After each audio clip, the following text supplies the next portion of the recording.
We have the opportunity now to visit once again with the folks from Apple, which is the organization in Addison that works with families of young kids, getting them ready to learn and get back into school. And we're also going to focus on one of their very special partner agencies here in the community. So we welcome back to our microphones Mary Haley, the executive director from Apple, and Mary's special guest. So hi Mary, welcome back to the program. Hi Don. And I'd like to give you the honor of introducing our special guest today. Thank you so much, and it is an honor. ASD4 is one of our core partners. We've partnered so closely for 10 years, and it's a privilege to be able to introduce Dr. Nick Sutton, the new superintendent. Dr. Sutton, welcome to Addison. We're very glad to have you here. Thank you. I am thrilled to be here. Your first appearance here on ACTV, so we're glad to welcome you. And hopefully the start of many more. Well, we've had many of your predecessors in the past, and we welcome you. It's great to meet you, work with you, and yes, we definitely hope that you find this a good resource in communicating with everyone in Addison. So, absolutely. Tell us a little bit about yourself, Dr. Sutton. Where were you before you came to Addison? And, did you find Addison or did they find you? That's always an interesting topic of conversation for some people. And that's a great way of putting it. I think to kind of really start, I've always been kind of a middle school person. I was a middle school teacher, middle school principal at a couple of different settings, and then really kind of found myself falling into the superintendent position. This is district number 3 for me as a superintendent. I think I'm a little bit unique in that I've been in the South Cook area as a superintendent, but I've also been downstate in a very, very rural setting. And so I've kind of seen a lot of experiences. I knew that at this point in my career, it kind of made sense both personally and professionally to really look at a district that I could really find myself being at for a long time. And Addison kind of met all those attributes and variables. And when the position came open, it seemed like a good fit, and I was fortunate enough that the board thought it was a good fit as well. So I'm excited and thrilled to be here, and really, more than anything, excited to be a part of this community. What would you say was the initial aspect of Addison that really sparked you to take a really serious look at this offer? You might have gone to another community, another state perhaps, but you came up here to Addison after your other experiences here. What would you say was that one trigger that kind of pulled you into this community? I'd say my best answer is there really wasn't one. Like, it really was multiple variables. I loved the diversity of the community. I loved a lot of the programs and initiatives that the district had in place. Trying to name some of them off almost makes me feel nervous because there will be more that I would forget. And it's probably an alphabet soup of initiatives too. Everything has an acronym. Yes. And I would even say even the community partnerships, and I would connect, myself sitting here right now being a part of that. There's a lot of wonderful things happening here, and it was exciting to think about, man, I could be a part of this. Whether it's the building renovations, whether it's a lot of the curriculum improvements, whether it's so many of the other things, it just seemed like a beautiful time to really come in and be a part of something that you see all this potential, all this growth, and to actively be having the opportunity to take it to the next steps is what really made me want to join this team. Great. Well, we'll talk about your team and some of the things you've been working on in a moment, but I'd like to ask Mary, you mentioned that District 4 is a core partner, and you have brought in over the course of the last several years many representatives from your partner agencies, and these are groups that you try to connect to those who are in need. But Addison School District 4, I mean, that's kind of like the bottom line of everything, right? That's sort of the heart of everything that you're working on with young families, young kids, and getting them ready for learning and for school. So has that changed over time? That core partnership, has it grown stronger over the years since Apple has taken root over the last several years in Addison? From my perspective, it has grown stronger. I will say that the Addison School District has always championed and been a commitment and been very committed to early learning in Addison. So they really embraced our partnership group, and they helped us find a home in Addison. And obviously the school district has the Early Learning Center, but there are several other early learning centers, other high quality programs in Addison that are strong partners of ours. But when it comes to having a home, having access to resources within the district, and being part of the district team, it feels to me like we are every bit as part of the district office as any of the official staff members are. Right. So that's been vital to our success. Are the majority of the families who you work with who reach out to Apple with questions or trying to connect to resources for their early learners, are the majority of those families going to be District 4 families then in the future? You're catching them maybe at the very earliest years before they might even be enrolled, but for the Early Learning Center. Are you seeing them? They're the majority of the ASC4 family constituency. Absolutely. They're the vast majority, and our whole purpose is to catch them when they're anywhere from birth to 5 years old, so that we're helping families really set strong foundations for their kids' well-being and success in life, and to be prepared for school. Right. And the Early Learning Center, which is kind of the first stop for young families with young children to get them ready for learning, was always a very strong commitment of the District 4 Board of Education and your predecessors, Dr. Sutton, because I'll never forget, I think it was John Langton who told me, why are we waiting until years down the road to catch an issue when it might be too late? Let's get them in early. I would think to both of you, that's got to be a core principle in education now that maybe, I don't know, 10 or 15 years ago, maybe it wasn't really talked about to that extent. In Addison, it certainly is now. I mean, Absolutely. I was going to say, there's so much established research that, like, if you have some sort of student that is struggling for whatever variable, intervening before third grade is really critical. And it's like, and that becomes more and more of an opportunity the younger the child is. So it's been very wise decisions by Mr. John Langton and past school boards to add the full day kindergarten and to really have the infrastructure in the building that we do with the Early Learning Center, and to continue with the very positive relationship that we have with Apple. And does it also say something about the investment that school district makes within a community in your professional staff, in facilities? It's maybe more efficient to do that in the early years than later on. I don't want to put a dollar sign on it, but it is a better use of your dollars, early intervention versus later on. It certainly creates more of an opportunity for an impact. Your inclination is absolutely correct. Okay. Mary, what is the number one issue that parents bring to you early on? You know, I'm not quite sure. I think I need to talk to somebody about this. In other words, your typical Apple constituent when they come to you. What's the number one thing they're usually looking for, and how do they connect? I think the number one thing is for families to understand if they have some kind of either concern that's developmental about their child, if they're kind of getting a gut feeling that something might be behind a little bit, they'll reach out to us. And that's a key part of what we promote is developmental screening and early intervention. But another part of that is early social and emotional learning. So in our world now, with the concern about mental wellness and well-being in general, a lot of parents know that the sooner they can help their children learn healthy coping mechanisms and learn how to get along with other kids, how to literally play nicely in the sandbox, that's another issue that's on parents' mind that we hear a lot about.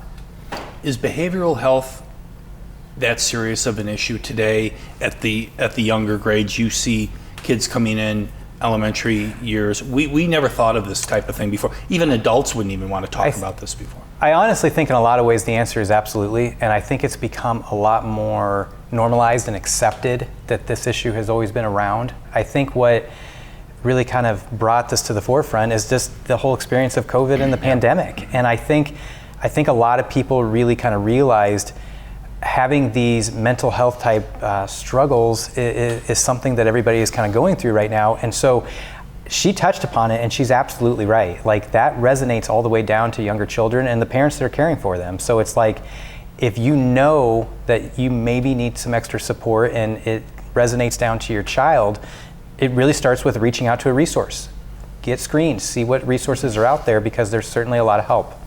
Why aren't parents seeking that information? Or if they are, do they find it easier today? Or is there still, I guess, a stigma, is my question. Is there still a stigma about that? Not my child. This isn't going to happen to my child. I mean, do you ever hear anything like that when you really get down to it with a parent? I honestly, as I reflect at this point in my career, I think that stigma has decreased, and I think it's a positive thing. And I see it decreasing with every passing year. There's certainly no shortage of the detrimental cons to the experience of COVID, but I think if there is one unexpected pro from it, is it's a lot more normalized to say that I need help related to something mental health wise. And so while I think that stigma still exists, I've seen it decrease, and I would encourage parents to realize that that isn't something that they should feel any reservations about. And Mary, I would imagine beyond ASD4's services, we have partner agencies like the DuPage Health Department is probably another one of the top drawer groups when we're addressing a topic like this about behavioral health, even at a younger age. You find connection with groups like the DuPage Health Department in addressing matters like this? Yep, the DuPage Health Department, Northeast DuPage Family and Youth Services, NEDFIS here in Addison, along with several other partners. And a big part of what I want to emphasize too is like the constructive, really positive side of this. So if we're helping children learn how to regulate their emotions and learn a language that's common to talk about how they're feeling, that's almost a preventive measure. We can help children develop protective factors. So that's a big part of our partners' focus as well, in terms of normalizing mental well-being and then just teaching kids proactively.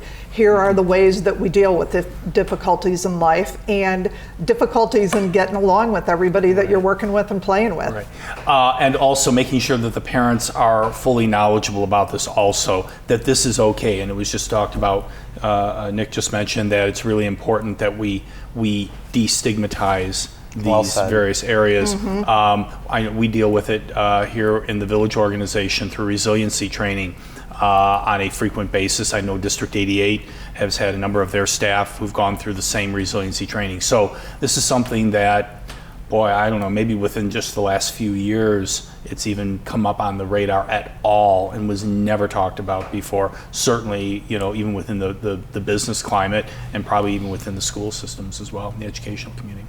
Dr. Sutton, talk about your district leadership team. You've had some new faces come in and other people who have been there that are now maybe taking on new responsibilities. Yeah. And what does the leadership team do for a superintendent in a district like Addison? You've got thousands of students and thousands of families that you work with on a regular basis, so you need help along the way. You need some help. Tell us about in more ways team. than one. Right. We have 21 total administrators. That's all the way up from the district office to some of the assistant principals and deans of students over at the junior high.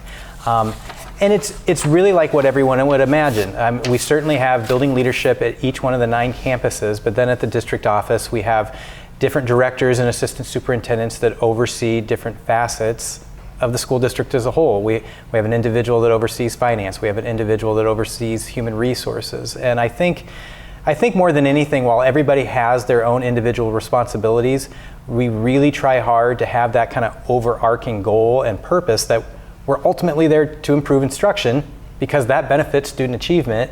And that's really our core purpose. And I really try hard to bring a lot of decision making and consensus back towards that. But I've got a great team, and I've been very, very excited to be working with them.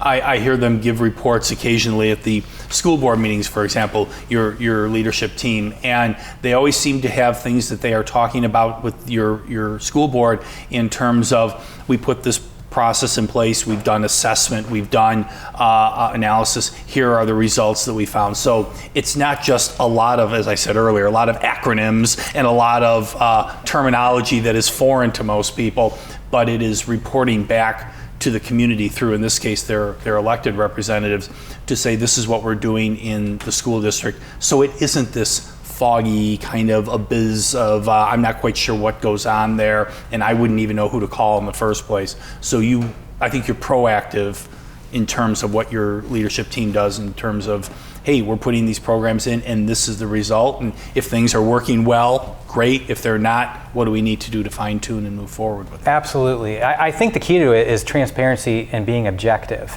And so we've started some of that dialogue at the school board level, and I am quite confident the community will see it continue, where each of the 9 campuses are going to have a specific improvement plan related to their school. And I want people to have the opportunity to know what those targets are. And then more than anything, I want my building leadership team, when they come back in the spring and report how it went, to feel empowered, to be quite honest, if they didn't get quite where they wanted to be, or if they were able to achieve this, but we're not quite here with that. And to have it be this kind of cycle that's year in, year out, that while it's always aimed to impact kids for increased student achievement, it really starts with targeted, objective goals that everybody's aware of. Is this something that, for lack of a better term, is there kind of a standard playbook in education when you look at setting goals, target measures, and so on? Or is this something that you kind of have to fine tune based on the community and the constituency you're dealing with? I mean, you have issues that are related to challenges about language, Sure. Cultural aspects, for example, that might not carry over to another school district for whatever reason. There's all sorts of factors involved. So where do you find a good balance, a good working balance in terms of setting those target goals? And I think you're exactly right. I think the aim and the direction needs to be specific to the student population and community that you're there to serve. But the process itself is really driven by a lot of established research that's out there. And so if anything, it just really kind of becomes, let's put these best practices in place, and now let's be the people that are safeguards that it's being done with fidelity. Yeah, you can't just stick your finger up in the wind and say, okay, Right. Today we're going this direction, Right. because that's not a good use of your resources. Absolutely. And the interventions you put in place should be based upon well-established research. Like, a lot of the education field has really become more of a science rather than an art, because since the 1970s, there's just been an explosion of research related to what good instruction is, what good instruction isn't, and how to ultimately move kids forward with student achievement. And so a lot of our positions within educational leadership really is targeted at looking at the data, what is a reasonable target, where should we have our greatest area of need, and then putting these best practices into place. And I would think that challenges your certified staff and your paraprofessional staff also. Maybe gone now are the days of the teacher stands in front of the classroom, the teacher lectures, the teacher gives homework, the students take it in, class is dismissed. It's not like that so much anymore. So the work of the leadership team, how does that make its way then into your certified staff and your professional staff teams at each of your campuses then? How do they know what they need to be doing, because they're the ones who are the day-to-day face-to-face with the students and families then? I think it ultimately begins with a foundation that we're all human beings that care about kids. We wouldn't enter this field if we didn't have that as like a core value. And so you want to have those relationships and rapport with teachers and all staff members, that we're all people, we all have personal lives, and we want you to know that when you come here, we care about you as human beings. And part of our role is try to make sure that you feel supported on a personal level, but to do our best that we support you and push you to be at your best on a professional level. And so I think a lot of that is just cohesive and very solidified professional development that is purposeful and is meant to impact their practice. And I think a lot of what we do, while it has a theme that's district-wide, it then kind of becomes individualized and specific for the actual campus. Now, Mary, when you talk to families who reach out to Apple and are looking for information, do you know a lot of what's going on at ASD4, for example? I know they're working on this right now. I know that they have, the leadership team is in process of putting a new curriculum together, or a new assessment process together, or even facilities, and we'll touch on the facilities in a moment. Do you know that, so that when you communicate with the family of a young child who is, maybe they got some questions, you kind of know, yeah, I think I know what you're talking about, and I can tell you for a fact they're working on something like that right now. How do you help ASD4 communicate that information out to the community? That's a great question, and I'll answer that in a couple of different ways. My coworker, Rosie Galvez. We had and on last time. Yeah, and Rosie used to be employed directly by the district, so she's got long-standing relationships with people in the district. We know generally what's going on in the district at any point in time. More importantly, we've got good, close working relationships with several of the administrators. We're literally together every day. So when there is more detail that we need to learn that specifically answers a question for a family, we've got access to whomever we need to get the information we need for a family. And families aren't going to know what all of that's involved, so you kind of need to help maybe decipher it into the language that perhaps they understand a little better. Rosie was on here and can communicate with our Latino community and help them feel maybe a little bit more at ease. So that understanding level is really nurtured for the family and they don't feel like they're lost then. Absolutely. In the school community. Yeah, and Rosie has a very unique perspective compared to me, for sure. And families can relate to her. They know that she's had a shared life experience, and it makes all the difference in the world in terms of developing a relationship that enables families to trust us. Now, Nick, let's talk a little bit about the school campuses in terms of facilities. I'd love to. That seems to be an every year task. I know that your staff at the district office that handles that along with the board, they're always talking about new improvements that are happening in the campuses, and this year certainly you did that as well. I think you even took them on a tour of some of your renovations recently. Can you give us a kind of an update as to where things are at in terms of the projects that happened during this past summer? I would be remiss if I didn't start with giving credit where it's due. Mr. John Langton was a catalyst, as well as the school board, to really get a lot of this moving forward. The most dramatic change that's happening right now that I feel very fortunate to be a part of is going to be the round campus portion of the junior high. To say that it is getting updated, to say that it's going to be dramatically different, I feel is an understatement. It is significant, and I think it's going to be something that the entire community is going to be proud of. It's slated to be finished right around December, January, and I just cannot wait to really see the kids be able to utilize this space. Is that the stem cell lab area? Yeah. Are you putting that in there? Okay. It really is a 21st century media center, library center, and the classrooms that are around the perimeter of that inner part have already been updated. And now moving forward, like the rest of that campus is going to be renovated based upon that updated theme. It's going to take place over the next couple of years, but it's happening. And there's even more of a long-term plan that, based upon certain HVAC-related needs, that the elementary campuses are going to be updated as well.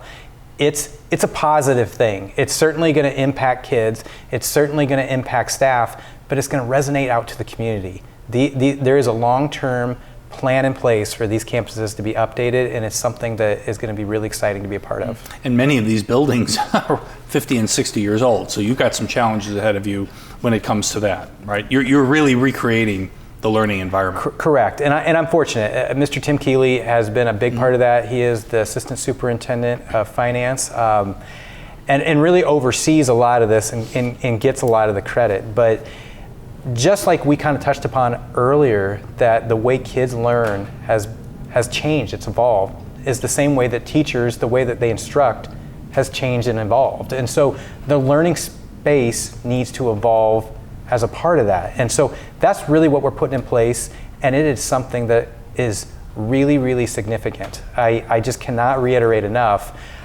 I am excited for community members to see the round portion of the junior high, because the difference will be so dramatic, and I think it's going to really give them an idea of what's going to be forthcoming for the rest of the buildings. And you mentioned HVAC of all things, but we learned, and I think Addison Trail led the way along with District 4, that students need to live in it, or need to work and learn in an environment along with the staff that is a healthy environment for them Correct. to be in now more than ever. Let's face it, right? I mean, this is mission critical now, and if you don't do that, it's not going to help the learning environment for the kids, and certainly isn't going to help the work environment for your staff. Correct. And so it's like, it's satisfying to see some of these improvements be some of the infrastructure and behind the scene things that people don't initially notice, whether it's technology infrastructure, whether it's HVAC, whether it's electrical plumbing, but there was some significant needs. And so as those get improved and addressed, it's also nice to connect them to the other things that people do notice. Updated bathrooms, fresh paint, 21st century learning type atmospheres, and a whole ton more of technology. And so it's being done in a purposeful and strategic way, but more than anything, it's happening. It's actively happening. I know you brought on some in your staff. You brought on some new members of your team, Daniel, in your technology department now. So how many people work just in technology? You used to have 1 or 2 people. Right. Has it grown over the years? Right now, we have a staff of 4, Okay. and they're going to love what I'm about to say, because there are times that I think that they are Okay, understaffed. listen closely. I know. But it's just the world that we live in right now. Approximately 10 years ago, I believe that district had about 400 computers. Last I checked, we have about 4,000. And so Wow. it's dramatic what's happening. And to connect it further to the topic we brought up earlier, COVID made technology infrastructure and educators embracing technology expedited at a rate that frankly was painful. Teachers, there were teachers prior to the pandemic that perhaps weren't comfortable teaching through Zoom, or maybe didn't even know what Zoom was. And then all of a sudden, when we really got into the heart of it, they had no choice. Yeah, they had no choice. You're right. I watched school districts throughout the state force themselves to really kind of zoom forward with their technology infrastructure at a rate that they never anticipated. And while it was certainly a stressful thing to go through, I can tell you that with firsthand experience, now that we're at this place, everybody has that technology foundation and awareness that we can put things in place that I don't think we would have been able to do so if it hadn't happened. Right. It's part of our cultural fabric, really, of our everyday lives. So, before we close, Mary, I know you have a big event coming up. By the way, awesome information, I'll bet, right? It is, Nick on board now. absolutely, Yeah. absolutely, yeah. You must be very happy over at Apple with We you all and are. Rosie and all of your agencies. You've got a big event coming up at the Addison Public Library. Tell us about that. We do, along with the DuPage Children's Museum that's based in Naperville. We're going to have a pop-up on November 21st, that's a Monday, at 10 in the morning, just until about 11:30 or so. We did this in June, had a great turnout, had about 150 kids and their parents who had a ton of fun. So we're doing it again on November 21st at the library at 10. Okay.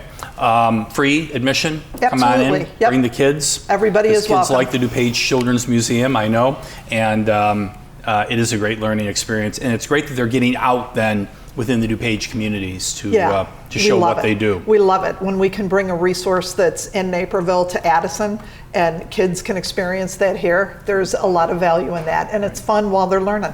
Yep.